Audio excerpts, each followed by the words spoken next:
My name's James. And I'm Ashley. Last year we sold our house and we're traveling across the country with our kids. Hi, my name's Goose, and this is Maverick. Come join us!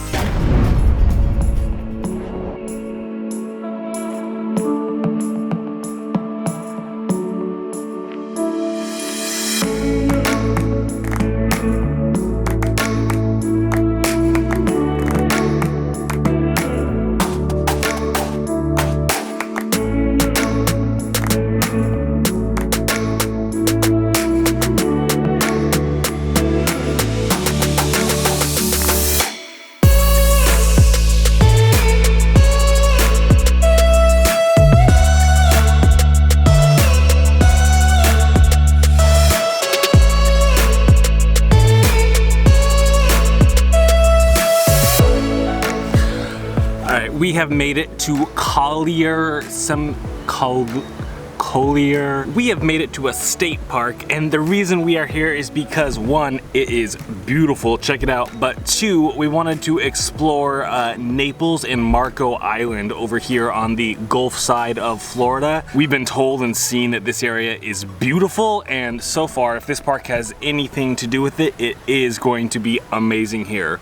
One caveat, we have stayed a night or two here already, and the bugs are, the mosquitoes in particular are quite bad. I've got a little trifecta bites here on my arm, I've got some on my leg, and we weren't even out past dusk last night. Like, these are ones that snuck into our RV and got us while we are sleeping. So keep that in mind when you come here, but we do love our state parks over our RV parks simply for this reason. I mean, look at this space that you have here. I mean, you still do have neighbors within close proximity of you, but it's nothing compared to RV parks. So we always love our state parks better, and they're usually more affordable, partially because it doesn't have full hookups, but as you can see, we have both water and 50 amp power. So we are more than sufficient for the week that we're gonna be staying here.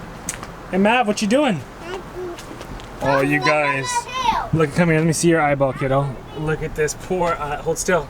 Look at that poor little eye. Oh, you kiddo. I'm so sorry, does it hurt? Yeah. Yeah, it does. But you're having fun, right? Are you having fun? This is the first time they're getting to use their brand new sand buckets. Apparently Goose is making an anthill. I don't know why you would want to make an anthill. We don't want ants. Right next to the trailer. That's horrible. But at least you're having fun, right?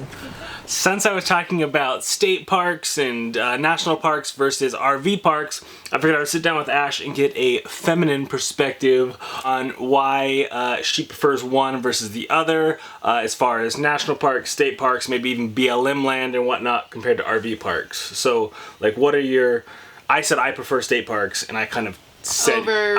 Over RV parks. Oh, okay. And I kind of said you did as well, but is that true? Do you prefer RV parks, or do you prefer more of the state national park route? What are your thoughts? I think that it kind of depends on, I guess, just the feel of it. How it looks, what it feels like. I mean, because for me, state parks, national parks, they just kind of tend to have that more outdoorsy, like everybody's bringing their family-friendly type of feel. So I don't feel bad sending my children out to play that they might accidentally step foot into our neighbor's yard.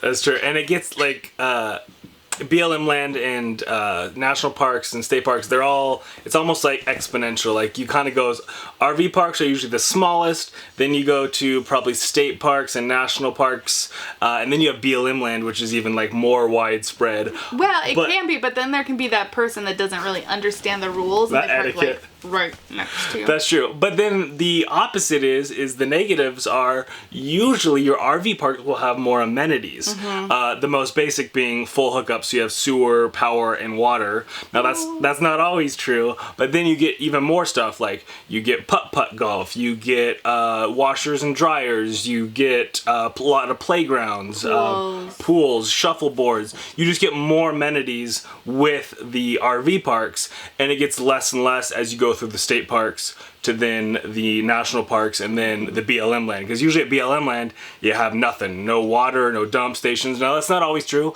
Sometimes in BLM land, there is water hookups and whatnot, but very rarely... There's a dump station at the one in Quartzsite. That's true. So as I said, there's always the outlanders, but you're almost never going to have playgrounds or anything like that on BLM land.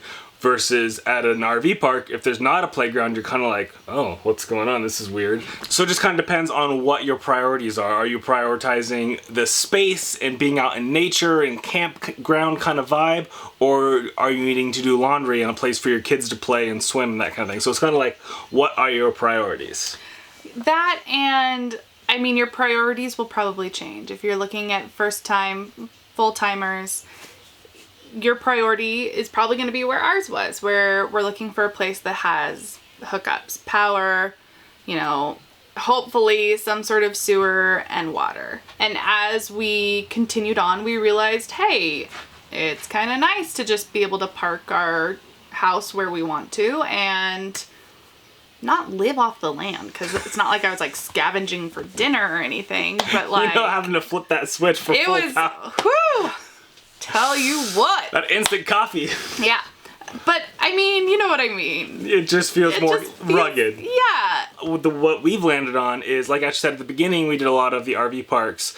But we still like our RV parks. It's not like we're always boondocking. We find a good balance of maybe we'll boondock for a couple weeks here or there and then stay at an RV park for a couple weeks. So when you're doing it full time, it's a little bit different than the weekend warriors because we like to go back and forth and mix it up. But maybe if you're a weekend warrior, you don't need to go to an RV park because you can go back home after you've gone camping for a week or two out in the desert or whatever it may be. So it really just depends on what are you wanting to do while you're out there. And just understanding that when you're at some state parks, national parks, and especially in BLM lands, you're not going to have water, and you're probably not going to have power.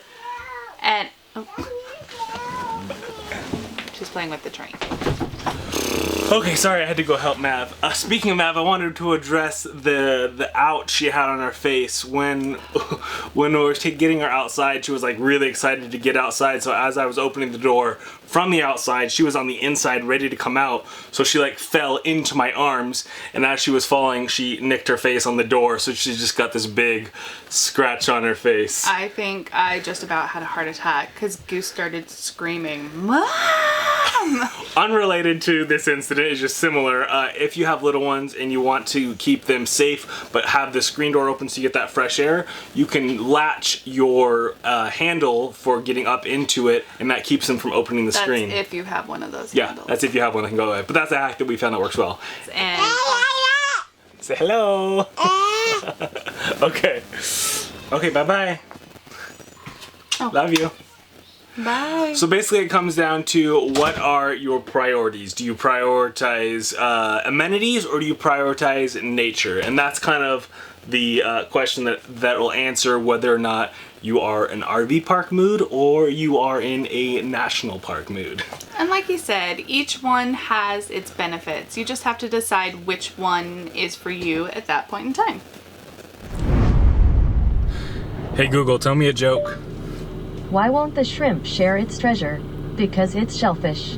Alright guys, you know I love my technology, and I am sure most of you have heard of Google Home. Well, today I'm excited to show you guys a Google Home for your car. It's called the Rove Bolt, and it basically is a Google Home that you keep in your car. So you can ask it things like weather, for navigation and whatnot. And the best thing about this is it's all Bluetooth. So whether or not you have Bluetooth in your car, this then turns your car into a smart car, which is so cool. All you need is a little 1/8 port that then plugs from the device into your car. So you can do things like, hey Google, navigate to Bend, Oregon. All right, Bend, let's go. I love it. Or if you're like us, one of the best things about it is when you're driving and say towing your entire life behind you, you can be completely hands-free and say, hey Google, play John Williams radio. Okay, asking Pandora to play John Williams.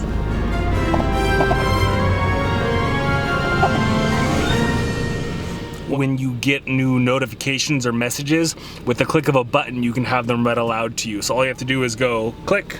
Ashley says, hey, will you please get me some coffee on your way home? So even if you have to use a tape adapter to get yourself plugged in, that's fine because you would never have to unplug or plug it. You would just leave it plugged in at all times. And then it turns that tape adapter into a Bluetooth connection to your phone. So there's no wires, it just stays plugged in all the time.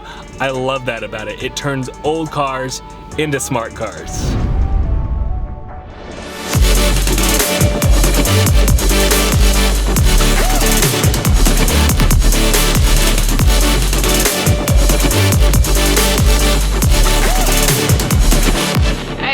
Today is Cough day? cough day. No, we are headed to the park. We're gonna go shopping, and it is just me, Maverick, and me. and Goose. It is a girls' day out. We're trying to let Daddy have some time to get some work done with no distractions. So instead of doing homework first, we decided we would go to the park and do our grocery shopping, get all that done, and then we'll come home, we'll put Maverick down for a nap, and then this one will do her homework.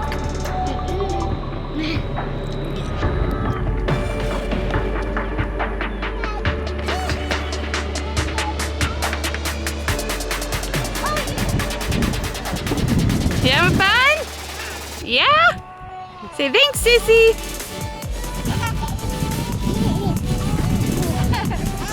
Goose, what are you doing? What?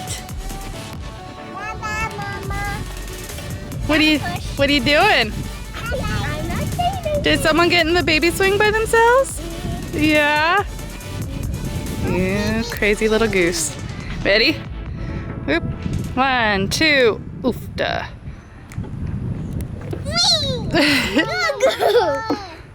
You want more? Okay, your turn too. Ready? Oh! Was it fun? Now we're gonna go get some Burger King, and they might have a playground. You're not supposed to tell everybody. We decided we're hungry and we're gonna go get food, and I think the easiest is gonna be just quick takeout, unfortunately. So as of late, you guys, our truck has been having an issue.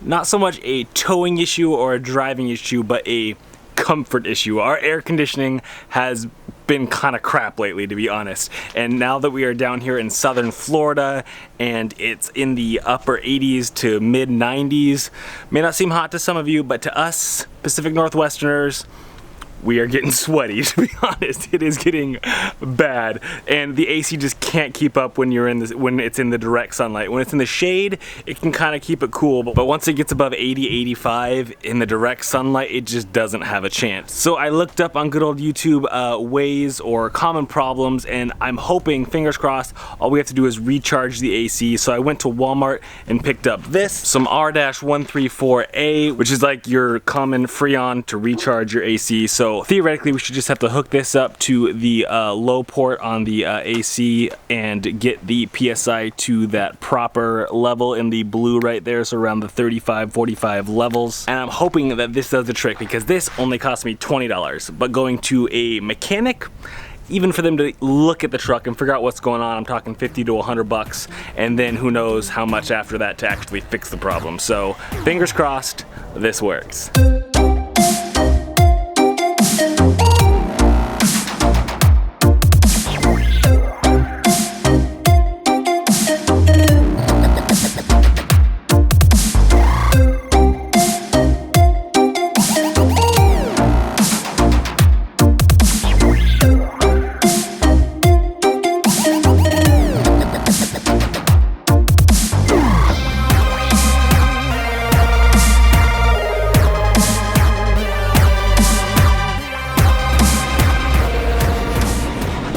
Okay, so now the moment of truth. I think it took the charge. We're up into the correct PSI level. Well, now we just gotta see and feel if the air is gonna do its job. And so far, it feels quite cool.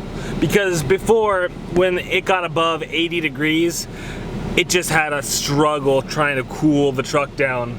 But this actually feels pretty good. give it a minute, because I'm sitting in direct sunlight. This is like worst case scenario for the truck. Direct sun, no clouds. It just could not keep up. It's 90 degrees outside right now. But honestly, it feels pretty good. So I think our $20 fix might have worked. All right, babe, what do you think? Does this feel cooler than it would be normally? Oh yeah. That's crazy. Right? That's a lot. You got stuff in your teeth. That's a lot colder. And for 20 bucks, it's pretty awesome, right? Didn't have to go into the shop. We were nervous though, because we were like, oh, it's probably gonna be something serious. We're gonna have to take it into a shop and have it fixed, which at the very least you're looking at like, 50 to 100 bucks just for them to figure out what it is, what's going on. But good old YouTube to the rescue. Looked up how to recharge your AC, because I knew that's what it probably needed, is just getting recharged, or at least that's what my hope was. It was something simple like that instead of having a leak. And what do you think, babe? I think it feels great in here, right? Yeah, that's so much And it's cooler. only been on for like 10 minutes. That's crazy. Yeah! And that little squeak that this had over here isn't as bad. You can't hear it. Oh, really? Not as bad. Huh. I still hear it, but... So excited! Could not be more excited that the truck air conditioning is working. Oh, it's gonna make such a difference. But let me know, did I do something wrong? Did I break my car? Because last time when I did something to my radiator, I put in that like stop leak stuff, you guys let me know I messed up, and you are correct. I could have destroyed some stuff. So anyways, let me know, is that recharge stuff not good? Did I mess up my car? Also, let me know, what kind of camper are you? Do you guys go to RV parks, or do you prefer going to like the national parks and the BLM land? But until next time, guys, remember, stay positive, get out there. Life is an adventure, so make some memories.